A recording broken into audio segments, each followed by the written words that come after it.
Los 4 lobos se abalanzaban sobre ellos a lomos de sus caballos grises. Los hombres alzan sus bas. Molly, a la que a veces llaman Roja Molly, antes por su famoso temperamento, por su cabello, se lleva el plato al hombro izquierdo. Parece enojada, pero está tranquila y relajada. Los lobos de los extremos llevan varas de luz, las alzan. Los del medio retiran los puños hacia atrás, enguantados en guantes verdes, para arrojar algo. Snitches. Piensa Jamie sin perder la calma. Eso es lo que son. Aguantad, chicos, dice Pookie. Aguantad, aguantad. Ahora. Suelta la cuerda y Jamie ve pasar la saeta va de Pookie por un rehilo justo por encima de la cabeza del segundo lobo, empezando por la derecha. La de Eamon alcanza el cuello del caballo del extremo izquierdo. La bestia emite un atropellado relincho y se tambalea justo cuando los lobos comienzan a cortar los últimos 40 metros de distancia. Se derrumba sobre el caballo vecino en el momento en que su jinete lanza lo que lleva en la mano. En realidad es una snitch, pero se desvía de sobremanera de su rumbo y ninguno de sus sistemas de navegación consigue localizar un objetivo. La saeta de Jamie alcanza el pecho del tercer jinete. Jamie inicia un grito triunfante que acaba en un ahogado de desaliento antes de llegar a salir de su garganta. La saeta rebota en el pecho de la cosa como lo hubiera hecho en el de Andy o el de una piedra en Hijo de puta. Lleva coraza, pedazo de cabrón. Llevas coraza bajo esa recondenada. La otra snitch vuela certera y alcanza a Eamon Dollin en plena cara. Al explotarle la cabeza, lo rocía todo de sangre, de huesos y de una sustancia gris y pastosa. La snitch prosigue su camino unos 30 grob, luego vira y regresa. Jamie se agacha y la oye pasar como un rayo sobre su cabeza, arrastrando su zumbido grave y seco. Molly no se ha movido, ni siquiera cuando se ha visto bañada en la sangre y los sesos de su marido. «Esto va por Minnie, hijos de puta», dice la voz en grito y lanza un plato. La distancia ya es mínima, apenas puede llamársele distancia, pero lo lanza con todas sus fuerzas y el plato se eleva en cuanto abandona la mano. Demasiado fuerte, cariño, piensa Jamie al tiempo que esquiva el golpe de una vara de luz. La vara de luz también produce aquel zumbido grave y salvaje. Cáguenla, demasiado fuerte. Sin embargo, el lobo contra el que Molly ha apuntado cabalga al encuentro del plato que sigue elevándose.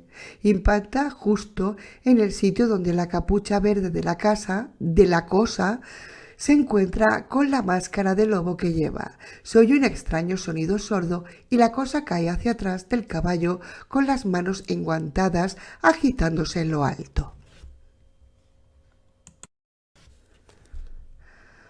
Pookie y Jamie dejan escapar una exclamación eufórica, pero Molly se limita a rebuscar con frialdad un nuevo plato en su bolsa, donde los ha guardado con cuidado con el canto romo por donde asirlo señalado. Está sacando uno cuando una de las varas de luz le separa el brazo del cuerpo. Se tambalea, los dientes sobresalen por debajo de los labios en un gruñido e hinca una rodilla en el suelo mientras su blusa arde en llamas.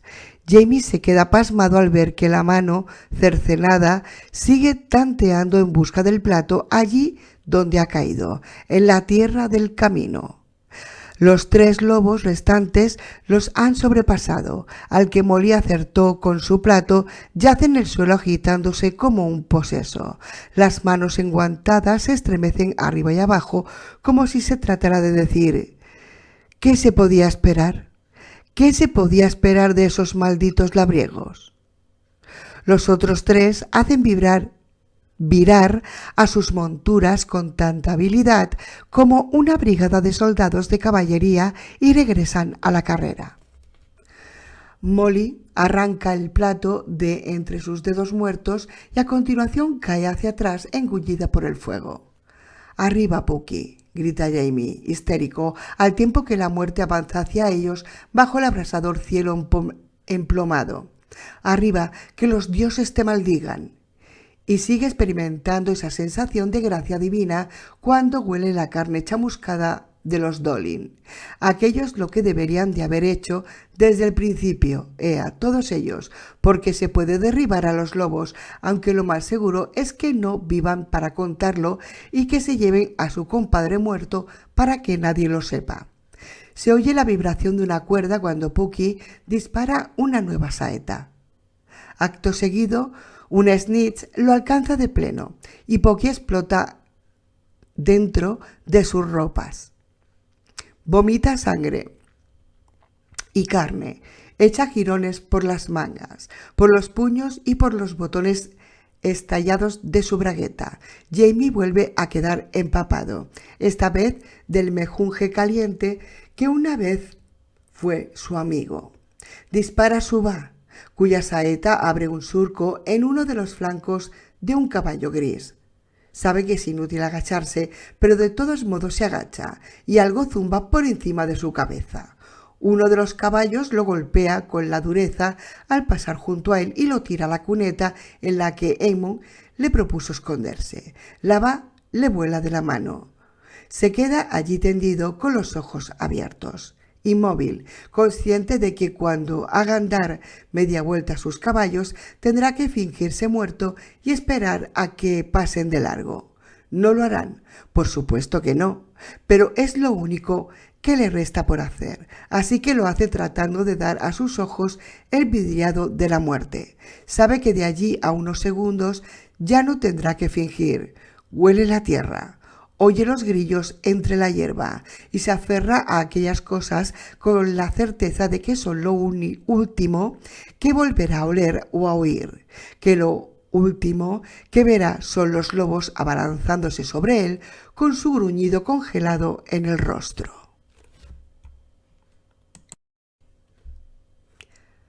Regresan retumbando.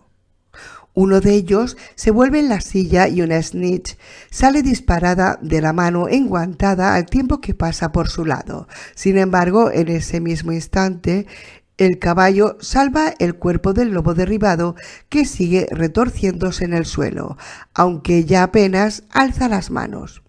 La snitch sobrepasa a Jamie solo por unos milímetros. Casi puede percibir cómo vacila en busca de la presa. A continuación, sigue su camino hacia los campos. Los lobos cabalgan hacia el oeste levantando polvo tras ellos. La snitch da media vuelta y se dirige hacia Jamie de nuevo, esta vez desde más arriba y con mayor lentitud. Los caballos grises doblan una curva en el camino a unos 50 metros al este y se pierden en la distancia. Lo último que ve de ellos son 3 capas verdes alborotadas y casi perpendiculares a sus espaldas. Jamie se pone en pie en la cuneta sobre unas piernas que amenazan con ceder bajo él. La snitch repite un bucle y regresa, esta vez directa hacia él, aunque se mueve cada vez con mayor lentitud, como si aquello que la impulsaba estuviera agotándose. Jamie regresa al camino, cae de rodillas junto a los restos humeantes del cuerpo de Pookie y coge su ba. Esta vez la sujeta por el extremo, como si cogiera un mazo para jugar a los puntos. La snitch se abalanza sobre él.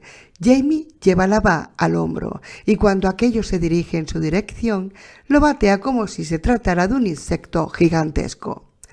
Cae al suelo junto a uno de los botines arrancados de Pookie y allí queda zumbando sin buenas intenciones, tratando de alzarse.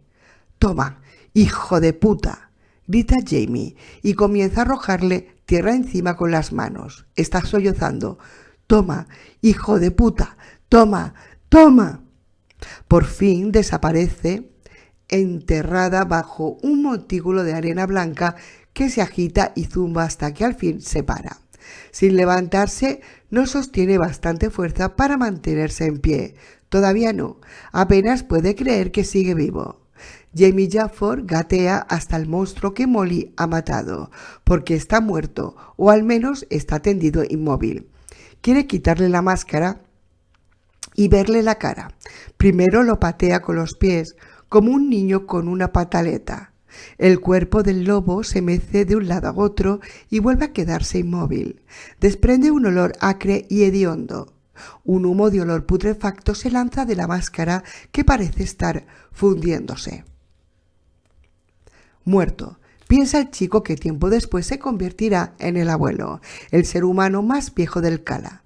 Está muerto, ea, no hay duda, así que, ale, gallina, ale, desenmascáralo. Lo hace. Bajo el ardiente sol de otoño, agarra la máscara putrefacta, que tiene el tacto de una especie de malla metálica, y ve... 8. Por un instante, Eddie no se dio cuenta de que el anciano había dejado de hablar. Seguía sumergido en la historia, hipnotizado. Lo veía todo con tal claridad que podría haber sido él quien estuviera allí fuera, en el camino del este, arrodillado en el suelo, con la va apoyada en el hombro, como si se tratara de un bate de béisbol, preparado para golpear la snitch que se acercaba. En aquel momento, Susana pasó en su silla de ruedas por el porche en dirección al establo con un cuenco de pienso para las gallinas en el regazo y les dirigió una mirada curiosa. Eddie se despertó. No estaba allí para que lo entretuvieran. Imaginó que el hecho de que pudiera entretenerle una historia como aquella decía mucho de él. ¿Y? Preguntó Eddie al anciano una vez Susana se había metido en el establo. ¿Qué vio? El abuelo le dirigió una mirada de tal vacuidad que Eddie se desesperó. ¿Qué vio cuando le quitó la máscara? Por un segundo aquella mirada vacía, como si las luces estuvieran encendidas, pero no hubiera nadie en casa. Persistió. Y luego, por pura fuerza de voluntad, creyó adivinar Eddie. El anciano regresó, miró hacia la casa que estaba detrás de Eddie, hacia las negras fauces del establo y la mecha de luz fosforescente del interior. Incluso barrió el patio con la vista. Está asustado, pensó Eddie, muerto de miedo. Eddie trató de convencerse de que se trataba de la paranoia de un anciano, pero de todos modos sintió un escalofrío. «Venga pa' aquí», murmuró el abuelo, y Eddie lo hizo. Al único al que se lo he contado fue a mi chico, Luke, el padre de Tian. ¿Sabe usted? Fue años y años después. Me dijo que nunca volviera a hablar de eso con nadie. Yo le dije, pero, Lucky, ¿y si fuera de ayuda? ¿Y si sirviera de ayuda para la próxima vez que vuelvan? Los labios del abuelo apenas se movían, pero su acento cerrado casi había desaparecido por completo y Eddie lo comprendía a la perfección.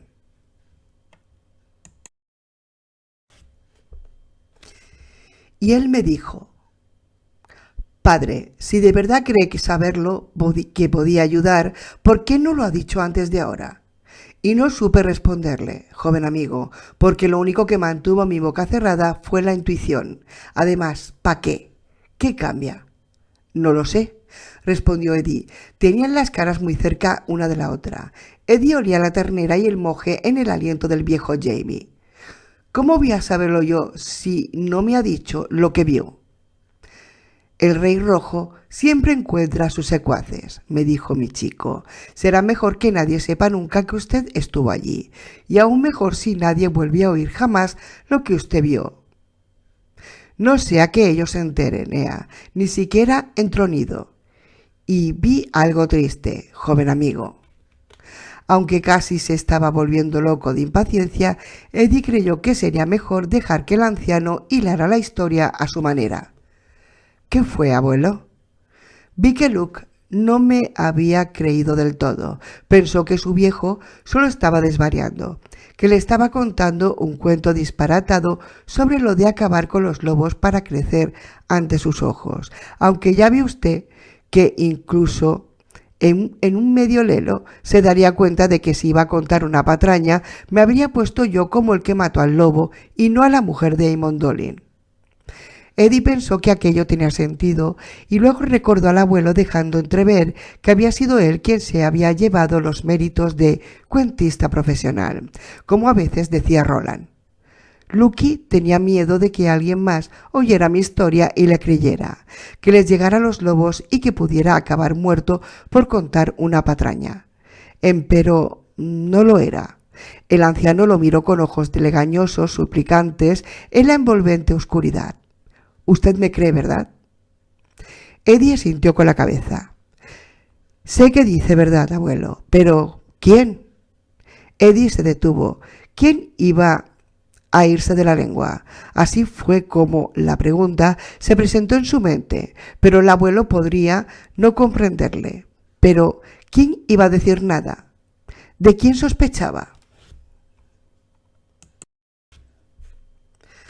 Lucky trató de cavar un pozo donde Tian apuntó con la horquilla de Zauri. ¿Comprende? ¿Una horquilla de Zauri?, preguntó Susana desde la oscuridad. Había regresado en silencio y le estaba mostrando un gesto con las manos como si sujetara una carretilla. El anciano la miró sorprendido y asintió. «La zaurilla, ea. Yo dije que no.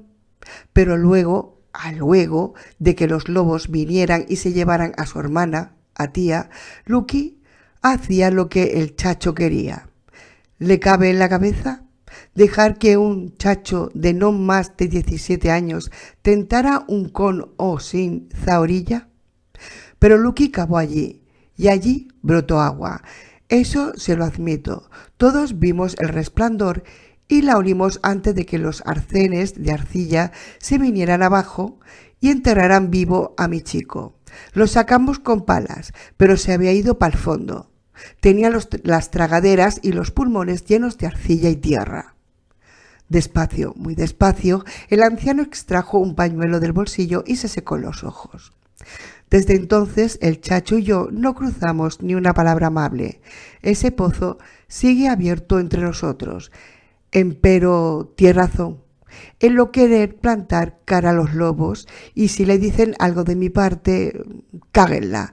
Díganle que su abuelo admira su maldito orgullo, que lo admira mucho, pero que mucho. Pero mucho. Por sus venas corre la sangre de los Jadfords. Ea, se les plantamos cara años, hija, y ahora la sangre se revela. Asintió en aquella ocasión con mayor parsimonia. Ale, díganselo a Sudín, ea, palabra por palabra, y si les llega...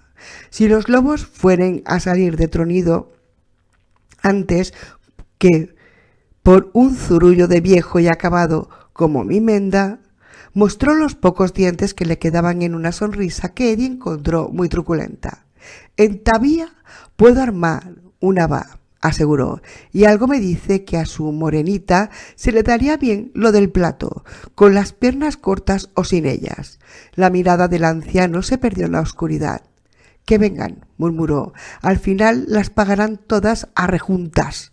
Cáguenla, al final las pagarán todas a rejuntas». 7. Nocturno. Hambre. 1. Mía volvía a estar en el castillo, aunque esta vez era diferente. Esta vez no se movía con lentitud, no tonteaba con el hambre, ni sabía que pronto la saciaría y la saciaría por completo, que tanto ella como su chaval quedarían satisfechos. Esta vez lo que sentía en su interior era una desesperación voraz, como si algún animal salvaje hubiera sido enjaulado en su vientre. Comprendió que lo que había sentido en las otras expediciones no había sido hambre en absoluto, no hambre de verdad, sino solo un saludable apetito.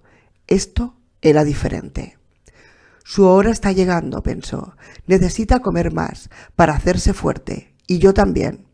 Aun así le asustaba, le aterrorizaba que no fuera una simple cuestión de necesitar más comida. Necesitaba comer algo en concreto, algo muy especial. El chaval lo necesitaba para acabar de cobrar vida. Sí, eso era, cobrar vida, y con toda seguridad lo encontraría en el salón de banquetes, porque absolutamente todo estaba en el salón de banquetes, donde había miles de platos, cada uno más suculento que el anterior. Iría rozando la mesa y cuando encontrase lo apropiado, la verdura, trozo de carne o huevo de pescado apropiados, sus tripas y entrañas lo reclamarían a gritos y comería. ¡Oh, sí! Empezaría a babear. Camino apretando aún más el paso y acto seguido empezó a correr. No era muy consciente del frufru que producía el roce de sus piernas porque llevaba pantalones de mezclilla, como unos tejanos, y en lugar de zapatillas de deporte llevaba botas, botines, le susurró a su mente, botines, si bien la tienes, pero nada de aquello importaba, lo que importaba era comer, atiborrarse. Tenía tantísima hambre y encontrar lo apropiado para el chaval, encontrar aquello que no solo lo fortaleciera, sino que a ella le provocase el parto. Bajó a toda prisa los anchos escalones hasta llegar al zumbido uniforme de los motores Slotrans. A esas alturas, deliciosos aromas deberían de haberla abrumado, de carnes asadas, de aves hechas a la barbacoa, de pescado a las hierbas, pero no olió nada de comida. A lo mejor estoy resfriada, pensó mientras producía un ruido de tacones con los botines sobre los escalones. Debe de ser eso, tendré un resfriado. Tengo sinusitis y no huelo nada. Pero sí que olía. Olía el polvo y la antigüedad de aquel lugar. Olía la filtración de la humedad y el penetrante olor de aceite para motor. Y el moho que devoraba implacablemente los tapices y cortinas colgados en las habitaciones en ruinas. Olía esas cosas, pero no comida. Corrió por el suelo de mármol negro hacia las puertas de doble hoja sin ser consciente de que volvían a seguirla. Esta vez no era el pistolero, sino un muchacho con los ojos como platos, con el pelo alborozado, una camiseta de algodón y un par de pantalones cortos del mismo material. Mía cruzó el vestíbulo de baldosas rojas y negras y la escultura de mármol y acero entrecruzados. No se detuvo a hacer una reverencia, ni siquiera inclinó la cabeza. El hecho de que ella sintiera un hambre incontenible era tolerable, pero para el chaval nunca. Lo que la detuvo, y solo durante unos segundos, fue su propio reflejo lechoso y borroso. En el acerocromo de la escultura. Sobre sus tejanos había una sencilla camiseta blanca. Esto se llama camiseta, le susurró su mente, con algo escrito y un dibujo. El dibujo era un cerdo. Da igual lo que lleves en la camiseta, mujer, el chaval es lo que importa. Tienes que alimentar al chaval. Irrumpió en el comedor y se detuvo jadeante. La habitación estaba llena de sombras en ese momento.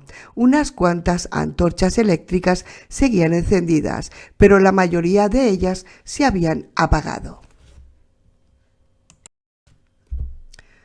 Mientras miraba, la única que todavía seguía ardiendo parpadeó, emitió un zumbido y se apagó.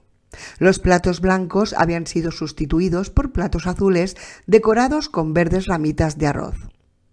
Las plantas de arroz formaban la letra mayor ZN, que por lo que sabía significaba eternidad, y ahora, y también ven, como en ven, cómanla.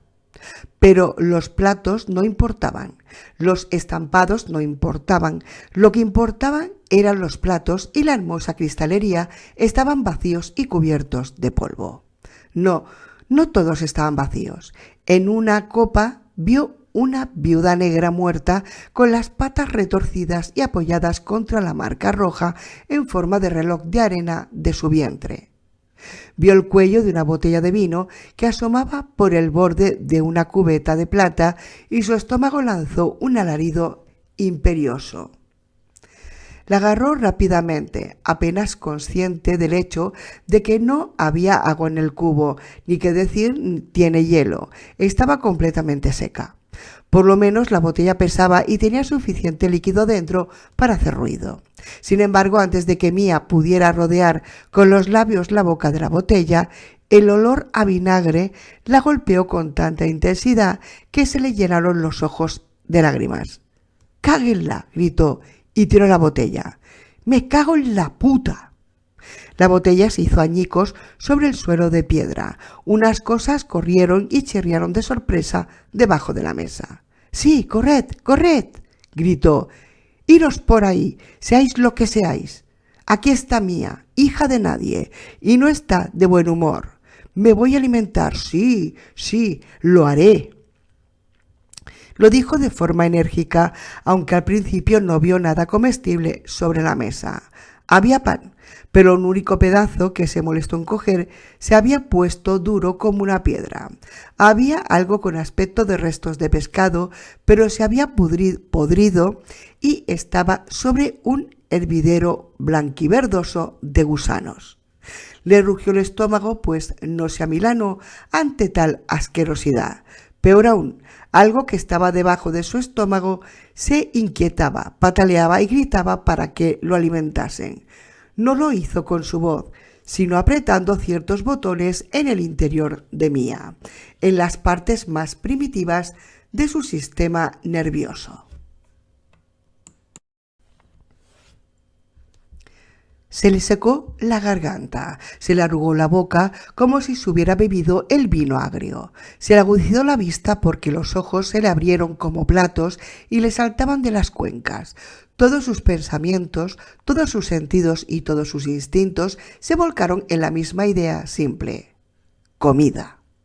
Pasado el extremo más distante de la mesa había un biombo donde se veía a Arthur él con la espada levantada en el aire, cabalgando por un pantano con 3 de sus pistoleros caballeros a la zaga. Enrollada a su cuello estaba Saita, la gran serpiente, a la que supuestamente acababa de dar muerte. Otra cacería exitosa. Que te aproveche, los hombres y sus cacerías. ¡Bah! ¿Qué le importaba a ella la cacería de una serpiente mágica? Llevaba un chaval en el vientre y el chaval tenía hambre. Jalar, pensó con una voz que no era la suya. El chaval quiere jalar. Detrás del biombo había una puerta de doble hoja y la abrió de golpe y pasó a través de ella. Seguía sin darse cuenta de que el niño Jake estaba en el fondo del comedor en ropa interior, mirándola, asustado. La cocina estaba más bien vacía, más bien polvorienta. Las superficies lucían los tatuajes de las huellas de los bichos. Había cacerolas, sartenes y trapos de cocina hechos un embrollo en el suelo. Más allá de esa basura había 4 pilas. Una de ellas estaba llena de agua estancada donde había crecido una capa de algas. Unos tubos fluorescentes iluminaban la habitación. Solo algunos brillaban a un ritmo constante. La mayoría de ellos parpadeaba, encendiéndose y apagándose, dándole a ese caos un aspecto surrealista y de pesadillas. Se abrió paso por la cocina, apartando a patadas las cacerolas y las sartenes que se interponían en su camino. Había 4 hornos dispuestos en fila. La puerta del tercero estaba entreabierta. De allí provenía un tenue resplandor de calor, como el que se sentiría procedente de una chimenea 6 u 8 horas después de que las últimas brasas se hubieran apagado, y un olor que volvió a hacer que su estómago rugiera. Era olor a carne recién asada. Mia abrió la puerta del horno. En su interior, en efecto, había una especie de asado. Una rata del tamaño de un gato se lo estaba comiendo. Volvió la cabeza al oír el ruido de la puerta que se abría y la miró con sus ojos negros e intrépidos. Sus bigotes, empapados de grasa, se movieron. Luego volvió al asado. Mia oía los chasquidos sordos de sus fauces y el ruido de la carne desgarrada. «Nanay, doña Rata, no lo han dejado para ti, lo han dejado para mí y para mi chaval». «Tienes una oportunidad, amiguita», canturreó, mientras se volvía hacia las encimeras y los armarios que había debajo. «Será mejor que te vayas mientras puedes». El que avisa no es traidor. Pero no lo hizo. La señora Rata también quería jalar. Mía abrió un cajón y solo encontró tablas de cortar el pan y un rodillo. Consideró durante un instante usar el rodillo, pero no quería rociar la cena con más sangre de la rata de la absolutamente necesaria. ¡Uy, qué asco! Abrió el armario que estaba debajo y encontró moldes de latón para magdalenas y para decorar postre. Se desplazó hacia la izquierda, abrió otro cajón y allí estaba lo que andaba buscando. Pensó en los cuchillos, pero en su lugar cogió uno de los tenedores para la carne. El utensilio tenía 2 púas de acero de 15 centímetros de largo. Lo llevó hasta la fila de hornos. Dudó un instante y revisó los otros 3. Estaban vacíos. ¿Cómo sabía que estarían? Algo, el destino, la providencia, el K. Había dejado carne fresca, pero solo para uno. Doña Rata creyó que era suya. Doña Rata había cometido un error. Mía creía que no volvería a cometerlo, al menos no en este lado del claro. Se inclinó y una vez más el olor a cerdo recién asado volvió a inundarle la nariz. Se le ensancharon los labios y por la comisura de su sonrisa le caía la baba. Esta vez la señora Rata no se volvió a mirar. Doña Rata había decidido que Mía no suponía una amenaza. Eso estaba bien. Se inclinó más hacia adelante, respiró y ensartó a la rata con el tenedor de la carne. ¡Que va de rata! ¡Uy, por Dios, qué asco!